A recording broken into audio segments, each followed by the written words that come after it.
Nós vamos então, queridos companheiros, procurando neste instante serenar a nossa mente. Vamos elevando os nossos pensamentos e sentimentos. Vamos procurando sentir a presença amiga e amorosa do nosso mentor individual, agradecendo este companheiro que está sempre ao nosso lado, que nos fortalece, nos ampara em todos os momentos.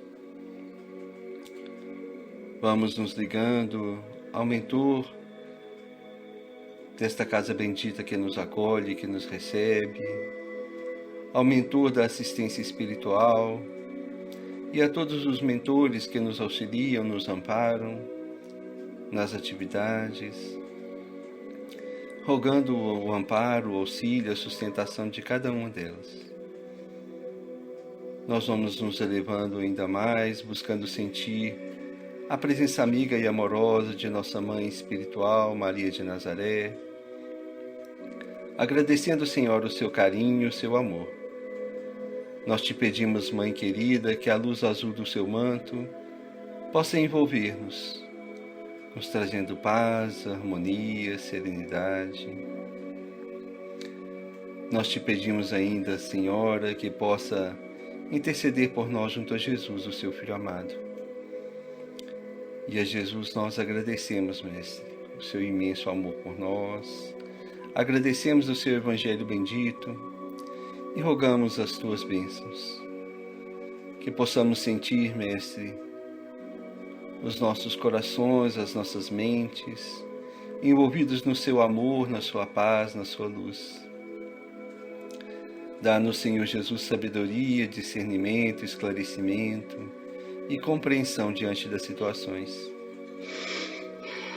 Fortaleça, Mestre, os nossos passos e conduza-nos até Deus, nosso Pai Criador, a quem nós vamos saudando com a prece que nos ensinaste.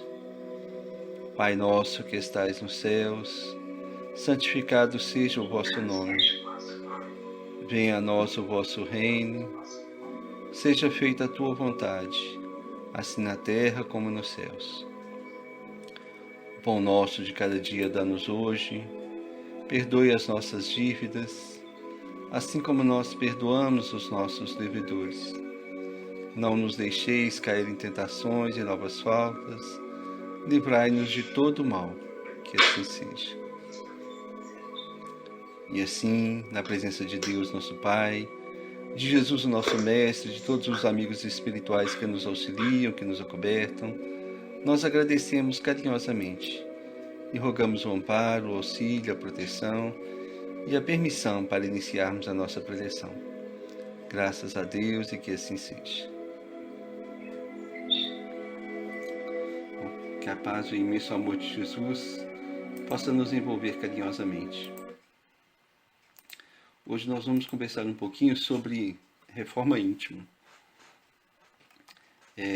Nós podemos iniciar perguntando o que é, afinal de contas, a reforma íntima? O que vem a ser? Nós falamos muito no Espiritismo sobre a reforma íntima e muitas vezes nós não temos clareza do que é e do que realmente significa. Então nós podemos dizer que, como o próprio nome indica, é um processo de reformulação interior. É um processo de verificação daquilo que está em nosso íntimo e que precisa ser modificado, precisa ser transformado. Uma expressão também que é muito comum, que nós ouvimos, que reforma íntima significa a transformação do homem velho, isso nas palavras de Paulo de Tarso, num homem novo, num homem renovado pelos valores do Evangelho. Mas para que essa renovação ocorra, é necessário que nós façamos esforços no sentido de combater os nossos impulsos que nós trazemos ainda da animalidade, em busca da espiritualidade. Esses impulsos que ainda existem dentro de nós, eles se manifestam muitas vezes sob a forma de defeitos e de vícios, como, por exemplo, o egoísmo, o orgulho, a vaidade, a impaciência, a intolerância, etc., entre outros. Em relação à reforma íntima, o próprio Jesus dizia que nós deveríamos buscar ser perfeitos como o Pai Celestial é perfeito. Então, Jesus nos indicava que devemos buscar, nos esforçar para nos tornarmos cada dia um pouco melhores, como a doutrina reforça também, e buscando combater as imperfeições que nós ainda trazemos. E devemos trabalhar em busca dessa perfeição, entendendo que é uma perfeição relativa, porque a perfeição absoluta só a Deus a pertence, né? Só a Deus pertence. Mas devemos buscar a perfeição que a nossa condição permite. Então a reforma íntima consiste também, além do combate aos vícios e aos defeitos, consiste também na busca, no desenvolvimento das nossas potencialidades divinas. Essas potencialidades todos nós trazemos, mas precisamos nos esforçar para que ela possa brotar como uma semente. Ela existe em potencial dentro de nós, mas ela precisa ser desenvolvida. E esse desenvolvimento só vai se dar a partir do nosso esforço. Assim, a reforma íntima consiste, então, na busca dessas qualidades, ou daquelas qualidades que Jesus enumerou também no Sermão da Montanha, e que nós devemos buscar, exercitar no nosso dia a dia. E elas consistem, entre outras, na humildade, na mansidão, na simplicidade, na pureza de coração, na misericórdia, etc. E poderíamos também perguntar por que é importante fazer reforma íntima. Muitas vezes nós ouvimos falar que é em função da nossa evolução. Então, além do desenvolvimento dessas potencialidades divinas que nós falamos, então podemos dizer também que a reforma íntima ela está ligada a aspectos mais imediatos também, relacionados, por exemplo, à busca da felicidade. Pois o Livro dos Espíritos nos esclarece que somente seremos felizes quando estivermos em harmonia com as leis divinas, com as leis de Deus. E ainda nos fala, Kardec no Livro dos Espíritos, que a felicidade ela é proporcional ao nosso grau de evolução. Então, somente através da reforma íntima é que nós vamos alcançar essa felicidade à medida que nós somos evoluindo. Mas existem outras também motivações para fazermos a reforma íntima. Porque se nós observarmos o nosso dia a dia, nós vamos perceber que muitas vezes nós sofremos por causa dos nossos defeitos. Então, se nós trabalharmos o orgulho, o egoísmo, por exemplo, podemos melhorar a nossa relação com as pessoas no dia a dia, seja no ambiente de trabalho, seja no ambiente profissional, e isso com certeza vai nos trazer um pouco mais de harmonia. Então podemos perceber que, na verdade, os efeitos da reforma íntima também, eles são imediatos, mais imediatos também. Outra questão que a gente poderia levantar é como fazer a reforma íntima.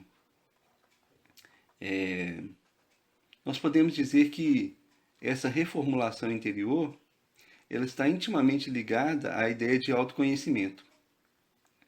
Nesse sentido, Kardec fez também aos espíritos superiores, no Livro dos Espíritos, na questão 919, a seguinte pergunta: qual o meio mais prático ou mais eficaz para se melhorar nesta vida e resistir ao arrebatamento do mal? E a resposta dos espíritos foi o seguinte: um sábio da antiguidade já vos disse, conhece-te a ti mesmo. Essa resposta foi dada por Santo Agostinho, se referindo a Sócrates, que era considerado na época um dos homens mais sábios da Grécia Antiga. E ao mesmo tempo Sócrates apresentava um tal nível de humildade que quando foi falado para ele isso, que ele era o homem mais sábio, ele disse, então deve ser porque eu sei que eu nada sei, revelando então a humildade que ele apresentava, né, daquele espírito já no nível superior. E Santo Agostinho, na continuidade dessa resposta que ele deu a Kardec, no Livro dos Espíritos, ele faz uma recomendação, na qual ele sugere o seguinte: fazei o que eu fazia quando vivi na terra. No fim de cada dia, eu interrogava minha consciência, passava em revista o que havia feito e me perguntava a mim mesmo se não tinha faltado ao cumprimento de um dever, se ninguém tinha motivo para se queixar de mim. Quando estáis indecisos quanto ao valor de vossas ações, dizia ele ainda, perguntais como as qualificarias se tivessem sido praticadas por outra pessoa. Se as censurardes em outros, essa censura não poderia ser mais legítima para vós, porque Deus não usa de duas medidas para a justiça. Então, esse complemento está na pergunta 919A. E é interessante essa recomendação de Santo Agostinho, porque muitas vezes nós censuramos algumas atitudes em outras pessoas e nós justificamos em nós. Então, se nós usarmos como parâmetro aquilo que nós censuramos nos outros, nós vamos ter condições de nos avaliarmos. E essa busca, como ele disse, deve ser diária, deve ser constante. Então, para fazermos a reforma íntima, é necessário buscar nos interiorizarmos, buscarmos dentro de nós o móvel das nossas atitudes, o que nos levou a ter determinadas atitudes. E essa interiorização ela é muito importante e ela é representada numa pequena história que é chamada Os Descobridores do Homem. E nessa história fala de que alguns deuses na mitologia antiga eles se reuniram porque eles queriam entregar ao homem um grande tesouro. Mas eles queriam que o homem só encontrasse esse tesouro no momento em que ele estivesse preparado para recebê-lo, tivesse amadurecido suficientemente para recebê-lo. E eles discutindo entre si, um deles sugeriu que esse tesouro inestimável fosse colocado num local bem distante. Então eles sugeriram que colocassem nas profundezas do oceano. Mas um deles ponderou que o homem poderia desenvolver algum instrumento, algum mecanismo de chegar até o oceano, ao fundo do oceano, sem ainda estar preparado para receber esse tesouro. Foi sugerido outros lugares, como por exemplo no espaço. E da mesma forma, o outro ponderou que o homem poderia construir uma nave, chegar ao espaço, ter desenvolvido a inteligência, mas não ainda estando preparado para receber esse tesouro. E foram sugeridos vários outros lugares, no centro da Terra, em lugares difíceis e tal, mas nenhum foi aceito. Até que um deles sugeriu que esse tesouro fosse colocado no coração do homem. E que somente quando ele voltasse para dentro de si mesmo, que ele conseguisse se perceber e que ele estivesse amadurecido suficientemente para valorizar esse tesouro, é que ele iria encontrá-lo.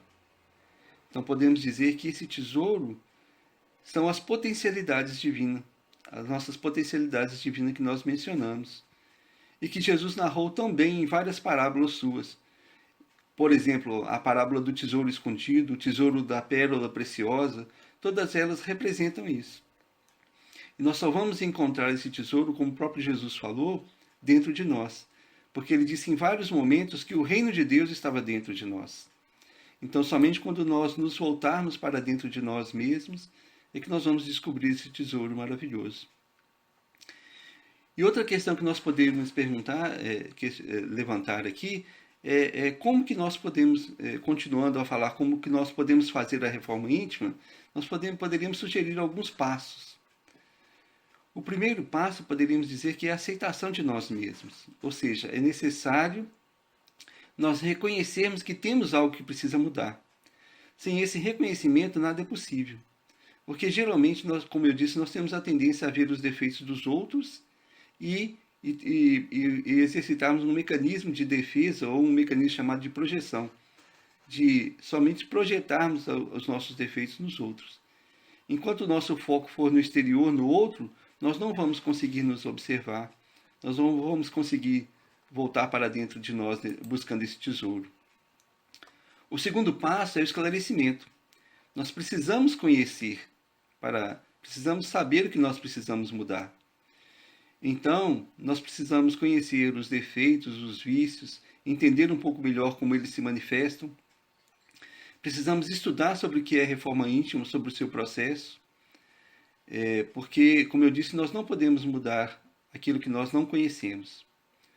O terceiro passo seria um processo já de início, de busca de transformação, que é chamado de autoeducação.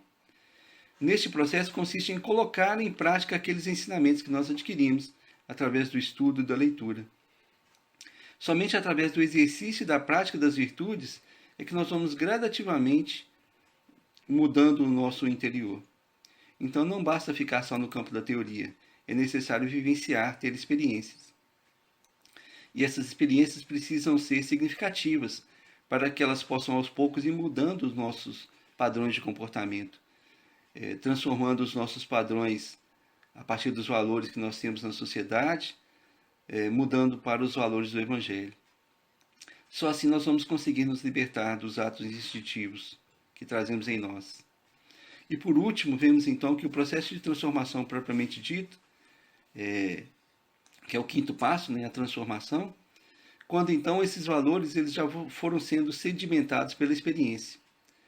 E aí, a partir desse momento, nós conseguimos enxergar no outro um irmão, a partir desses valores que nós falamos, desses novos valores, para conseguirmos já perdoar, mesmo aqueles que se dizem nossos inimigos, enxergar neles um irmão necessitado, que muitas vezes não teve as mesmas oportunidades que nós, que precisa de um processo de educação, de autoeducação, como nós vivenciamos, e lembrando que ele também tem a potência divina, as potencialidades divinas dentro dele. Então, nós podemos dizer que este processo não é um processo fácil, mas ele é necessário de ser realizado. E ao decidirmos por esse processo de melhorar a nós mesmos, de nos reformarmos, um meio efetivo para essa busca são o ingresso em grupos com estudos regulares que nos auxiliam, porque em grupo fica mais fácil. E podemos dizer que um desses grupos principais é, em especial, a Escola de Aprendizes do Evangelho, cujo objetivo central é exatamente esse, buscar o nosso aperfeiçoamento moral. E neste grupo nós contamos com a orientação de dirigentes, com a companhia de irmãos que estão com o mesmo objetivo. Então fica mais fácil vencer as nossas dificuldades. E nessa busca nós vamos superando as nossas barreiras íntimas, até podermos chegar ao ponto de dizer como Paulo, que já, quando ele disse no final da sua vida, já não sou eu quem vive, mas o Cristo que vive em mim. Então este é o nosso objetivo. E que Jesus nos abençoe para buscarmos esse objetivo a cada dia. Que assim seja.